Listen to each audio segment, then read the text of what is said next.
Many years ago, in the sacred land of Vrindavan, where temple bells echoed every morning and every path carried memories of Lord Krishna, stood a peaceful ashram.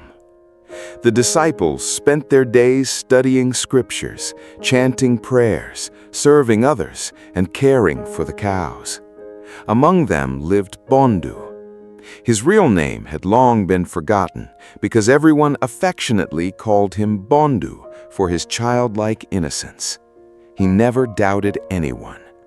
If someone jokingly told him something impossible, he would believe it.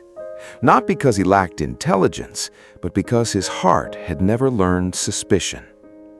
Every morning, he lovingly cared for the cows as if they were his own family. The other disciples often teased him.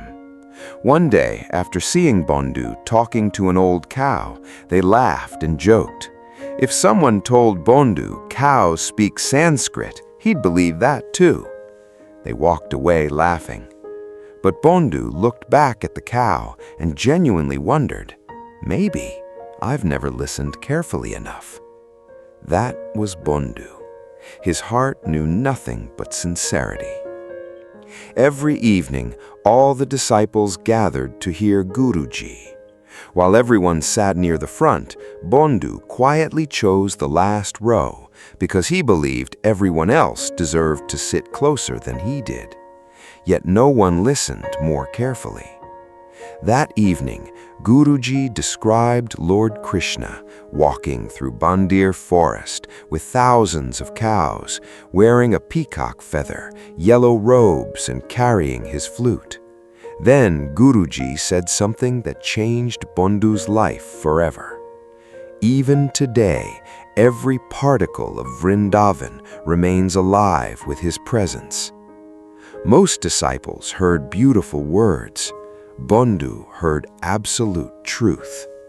A question filled his heart. I take the cows to Bandir forest every day. If Krishna still comes there, why have I never seen him? For Bhondu, there was no room for doubt. If Guruji had said it, it had to be true.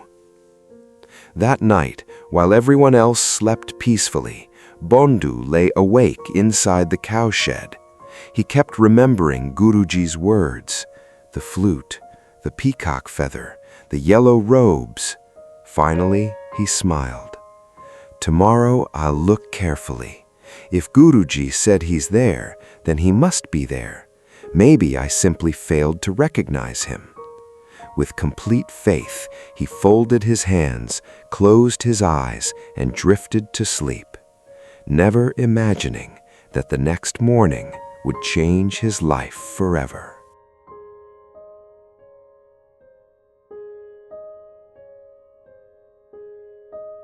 The next morning, before the sun had fully risen over Vrindavan, Bhondu was already preparing the cows for Bandir forest. But today was different. His heart was filled with excitement. Today, I'll find Thakur ji. Guruji said he comes here, so today I'll surely see him. A disciple noticed Bhondu smiling. Why are you so happy today? Without hesitation, Bhondu replied, I'm going to meet Thakur ji. The disciples laughed. If you meet him, give our respects too. Bhondu folded his hands sincerely. I certainly will. None of them realized this time Bhondu was speaking the truth. Bandir forest welcomed him with its usual beauty. Ancient banyan trees, singing birds, wandering peacocks, and peaceful cows. After releasing the herd, Bhondu didn't rest beneath his favorite tree. Today, he searched everywhere. Behind bushes, between trees, along every path, calling softly, Thakur ji, where are you? It's only me, Bhondu. But only silence answered him. Hours passed. The sun climbed higher. Sweat covered his face, yet his faith never weakened. Looking toward the sky, he whispered, "Guruji never lies. Then why haven't you appeared? Did I fail to recognize you again?" With tears in his eyes, he folded his hands beneath the banyan tree. "If I've made a mistake, please forgive me. Just once, let me see you." Suddenly, the forest became unusually still. The birds stopped singing. A soft breeze flowed through the trees. Then, a gentle flute echoed in the distance. Bhondu opened his eyes. The melody grew closer. His heart raced. From between the trees emerged a herd of beautiful white cows, and walking among them was a young cowherd. Dark blue like a rain-filled cloud, a peacock feather in his hair, yellow robes flowing in the breeze, a flute resting gently in his hand. The entire forest seemed to come alive. Bhondu froze. Tears rolled down his face. Barely able to whisper, he said, "Guruji, you were right." Then he ran. Reaching the young cowherd, Bhondu fell at his feet without saying a word. The Lord gently placed his hand upon Bhondu's head. "Rise, Bhondu. You've come all this way. Won't you even look at me?" Bhondu slowly raised his head. Are you really Thakurji?" The Lord smiled. "What do you think?" Bhondu folded his hands. "Guruji tells your stories every evening. I come here every day, but I've never seen you before." The Lord chuckled. "I've always been here. Today, you finally came looking for me." Bhondu lowered his head. "I simply never noticed. But now," the Lord smiled, "you have." And with that, their beautiful friendship began. As they walked together, Bhondu couldn't stop asking questions. "Were you really the one who danced on Kalia? Did you really lift Govardhan Mountain?" The Lord smiled and nodded each time. Finally, Bhondu asked, "Such a huge mountain on one finger?" The Lord laughed. "When everyone you love is beneath it, it never feels heavy." Bhondu thought for a moment. "I always imagined you probably used both hands." The Lord burst into laughter. Soon the birds, the cows, even the forest seemed to share the joy. God was no longer a distant deity. He had become Bhondu's closest friend. After some time, the Lord smiled mischievously. "Bhondu, I'm hungry." Bhondu quickly untied his small cloth bundle.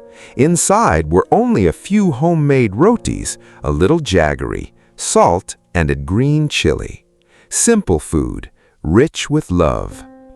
"I'm sorry, this is all I brought. If I'd known I would meet you, I would have brought much more." The Lord looked at the humble meal with affection. A meal offered with love is the greatest feast of all. He began eating with genuine joy. Bhondu simply sat beside him, smiling without pause. Beneath an ancient banyan tree, an ordinary cowherd and the Lord of the universe shared their very first meal together. Neither of them knew that this friendship was only the beginning of an even greater miracle. After finishing the last piece of bread, the Lord smiled with satisfaction. "That was wonderful." Bhondu beamed. "Really? You liked such simple food?" The Lord smiled warmly. The meal was simple, but the love behind it was extraordinary. Bhondu didn't fully understand. To him, they were just ordinary rotis. Looking into the empty cloth bundle, the Lord smiled playfully. "That's all? I'm still hungry." Bhondu looked worried. "Tomorrow, I'll bring much more." "Promise?" "As many as you want." Both laughed. And from that day, a beautiful friendship began to grow. Every morning, Bhondu secretly packed extra rotis before leaving the ashram. And every morning, beneath the same old banyan tree, the Lord was already waiting. The moment he saw Bhondu, his face lit up. "There's my Bhondu!" No formal greetings, no rituals, just two friends happy to see each other again. Sharing meals soon became their daily routine. Sometimes the Lord fed Bhondu first. Sometimes they chased playful calves through the meadows.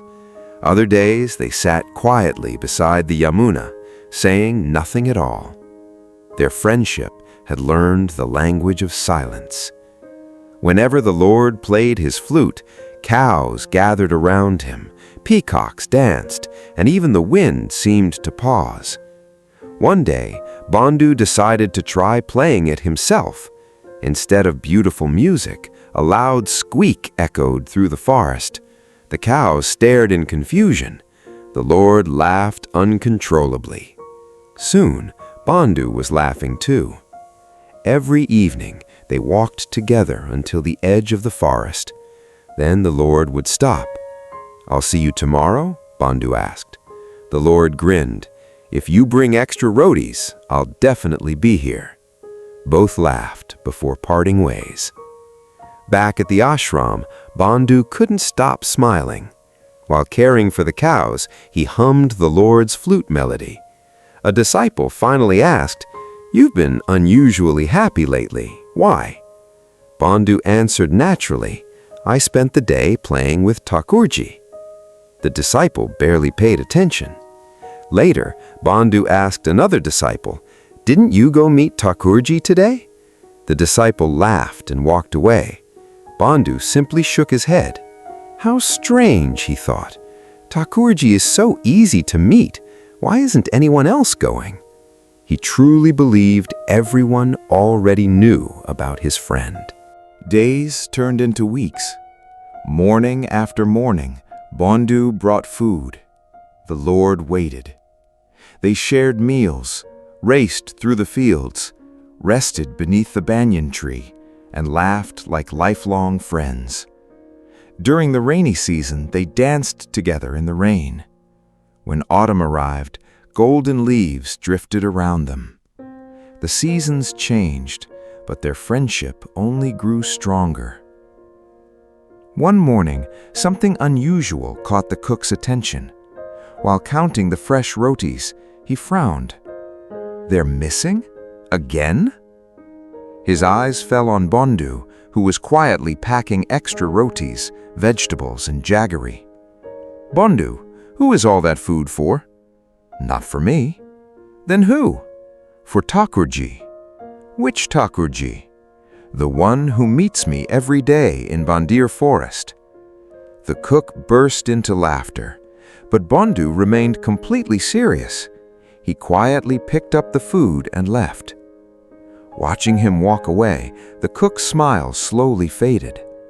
Bhondu wasn't joking. He truly believed every word he had said. That afternoon, the cook went straight to Guruji. With folded hands, he explained everything. Guruji listened silently. Then he slowly closed the scripture before him.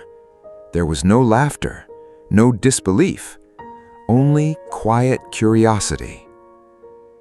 Looking toward the distant trees of Bandir forest, Guruji softly whispered, "Bhondu, what have you found that the rest of the world has spent lifetimes searching for?"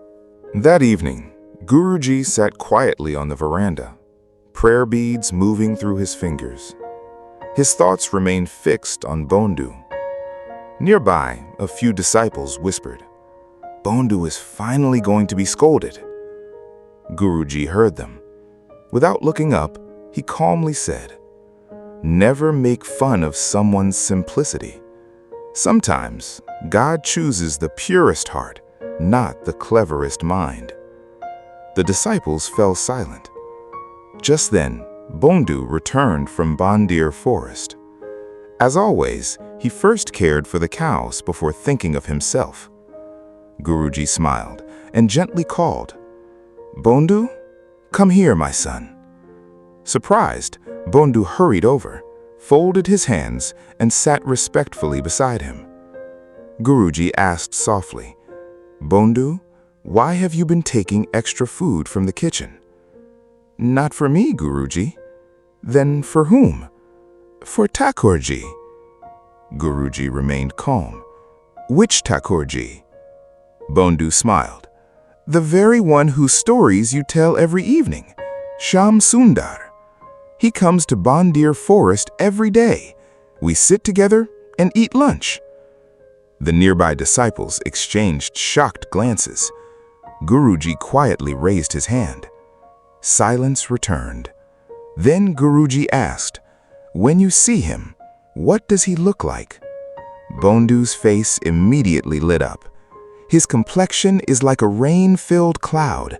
His yellow robes flow like the Yamuna. He wears a peacock feather.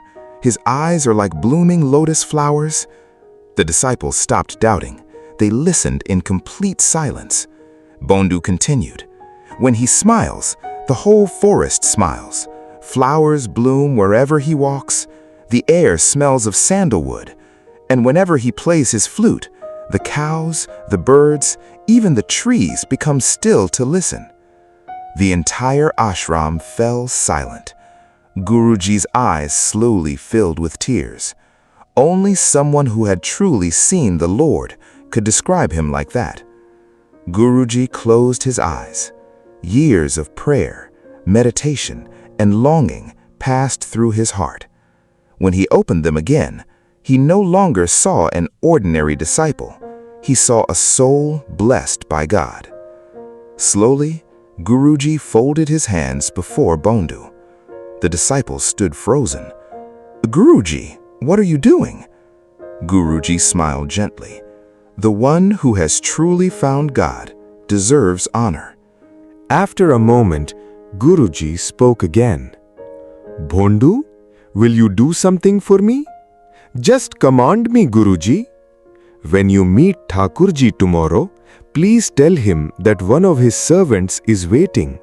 If it pleases him, would he come to the ashram? I wish to serve him a meal with my own hands." Bhondu's face lit up. "That's all?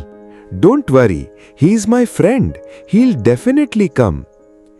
Guruji smiled quietly, because he knew God can never be commanded, only invited. As Bhondu happily walked away, one disciple asked, "Guruji, what if Bhondu is mistaken? What if it's only an ordinary cowherd?" Guruji looked toward the setting sun. Delusion belongs to the restless mind, not to a pure heart, and no one who has never seen the Lord could describe him that way. The disciple had no answer. That night, Bhondu carefully packed tomorrow's meal: fresh rotis, extra jaggery, fresh butter, and buttermilk. Smiling to himself, he whispered, "Tomorrow, I'll tell Thakurji that Guruji has invited. He'll be so happy. Then we'll all eat together." Before sleeping, he folded his hands. "Thakurji, please come a little early tomorrow. Guruji will be waiting." Outside, the moon shone peacefully over Vrindavan, and somewhere in the distance, a soft flute echoed through the night. The next morning, Bandir forest glowed beneath the golden sunrise. Bhondu walked happily with his cows. Today wasn't an ordinary day. Along with food, he carried Guruji's invitation. Beneath the old banyan tree, he waited. Soon the familiar sound of the flute echoed through the forest. The Lord appeared once again, smiling as always. "You arrived before me today." Bhondu laughed. "I've been waiting for you. I have wonderful news." The Lord smiled. "First, let's eat. Then tell me everything." Bhondu opened the cloth bundle. Fresh rotis, butter, vegetables, jaggery, and buttermilk. The Lord smiled. "Quite a feast today." "You told me to bring more," Bhondu replied. Just as the Lord reached for the food, Bhondu suddenly remembered Guruji's message. Guruji has invited you. He's waiting at the ashram. He wants to serve you a meal with his own hands." For the first time, the Lord became silent. After a long pause, he gently replied, "Bhondu, I'm happy here. I won't be going to the ashram." Bhondu laughed, thinking it was another joke. "Please don't tease me. Guruji is waiting." But the Lord shook his head. "I don't go to meet people. I come only to meet you." Silence settled beneath the banyan tree.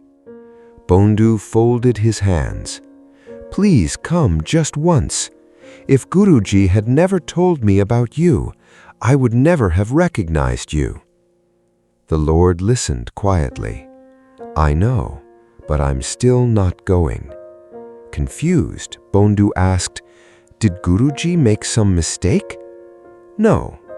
"Then why won't you come?" The Lord looked into Bhondu's eyes. "Some things happen only when the right time comes. Today is not that time." For a few moments, Bhondu remained silent. Then he spoke from the depths of his heart. "Thakurji, I know you only because of Guruji. If he had never told me your stories, I would never have recognized you. For me, my Guru's word comes before everything." The forest fell silent. Even the Lord had no reply. In that moment, he understood. Bhondu wasn't trying to prove his devotion. He simply loved his Guru with complete purity. A love without pride, without expectation, without ego. The Lord quietly reached for a roti. Before he could eat, Bhondu gently pulled the plate back. "These rotis don't belong to me. They belong to Guruji. If you won't come to his home, I cannot offer you his food." Slowly, Bhondu packed away the rotis, the butter, the vegetables, even the leaf plate. "Even this belongs to the ashram. Today, I cannot feed you." There was no anger, only complete sincerity. The Lord stood and placed a hand on Bhondu's shoulder. "People spend lifetimes searching for me, yet I'm standing before you, and you're choosing to walk away." Bhondu answered softly, "I'm not leaving you. I'm obeying Guruji. If I ignore my Guru's instruction, how could I ever remain worthy of meeting you? Even you came into my life through Guruji's grace." For the first time, the Lord had no answer. His eyes filled with emotion. Quietly, Bhondu tied his bundle. He called the cows. "Come, it's time to go home." Then he walked away without looking back. The Lord remained standing beneath the ancient banyan tree. The forest became still. The flute slipped from his fingers. Even the birds fell silent. As Bhondu disappeared among the trees, the Lord softly called, "Bhondu." Without turning around, Bhondu replied, "I'll stop only when you come with me to meet Guruji." Then he kept walking. The Lord slowly took a step forward, then another. For the first time, the Lord of the universe knew what it felt like to fear losing someone he loved. Bhondu continued leading his cows. He never looked back. Not because he was angry, but because in his heart, his Guru's word had become sacred. Behind him, the Lord stood silently beneath the ancient banyan tree. Softly, he whispered, "Bhondu, have you given up on me so quickly?" Only the distant sound of cowbells answered. Then something changed. A gentle smile returned to the Lord's face. "The whole world walks toward me, yet you're walking away, only to honor your Guru." He took one step, then another, and suddenly he began to run. not as the Lord of the universe, but as a loving friend who could not lose someone he loved. "Bhondu, wait!" Bhondu stopped and turned around. His eyes widened. The Lord himself was running toward him. Reaching Bhondu, he embraced him warmly. Laughing softly, he said, "You've won. I'll go wherever you take me, but don't leave me like that again." Bhondu's eyes filled with tears. "Really? You'll come meet Guruji?" The Lord smiled. "Yes, for you." Together, they began walking toward the ashram. Along the way, the Lord laughed. "Do we really have to walk all this way?" Without warning, he jumped playfully onto Bhondu's back. "Today, you carry me." Both laughed like childhood friends all the way home.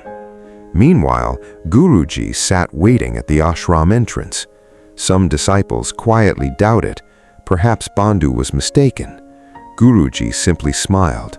"When faith is pure, waiting is also pure.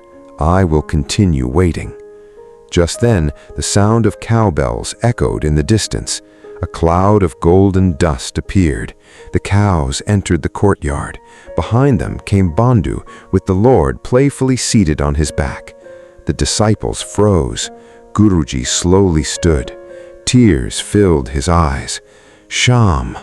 For a lifetime he had prayed for this moment. Now, the Lord stood before him. Guruji bowed deeply. The Lord immediately lifted him up.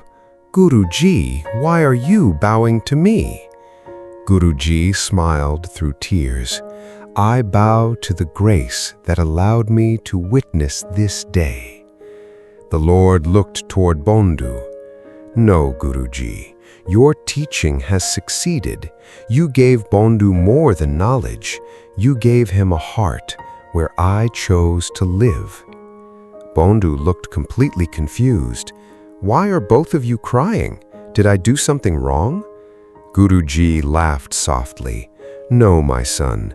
Today you taught us all that the path to God passes through the simplicity of a pure heart."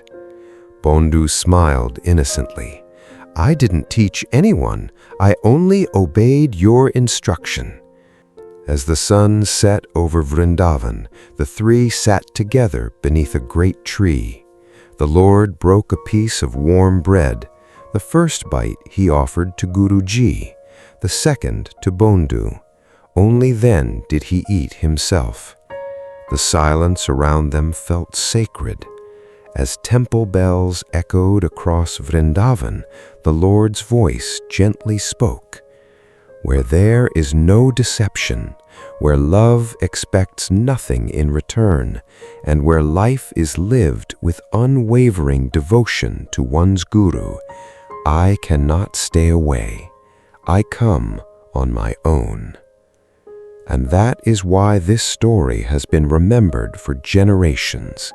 Because while great effort may lead us toward God, it is pure love and unwavering devotion to one's Guru that can make God himself walk behind his devotee.